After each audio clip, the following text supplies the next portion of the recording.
I really wanted this to work, but unfortunately, I don't think it is. As you can see, this is right behind my coffee and stuff like that, and my sugar. Look at this.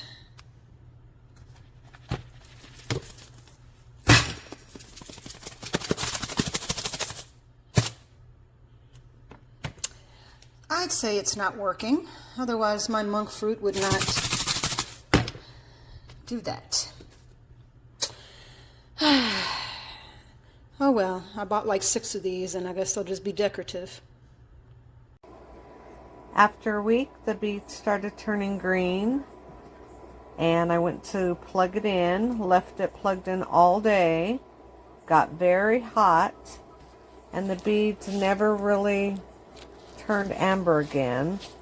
They seem to be stuck at the window green. I've shook it a few times, so now I can't tell it's loose. I can hear loose beads in there, but I'd like this window to work, but if they're stuck green, it won't work.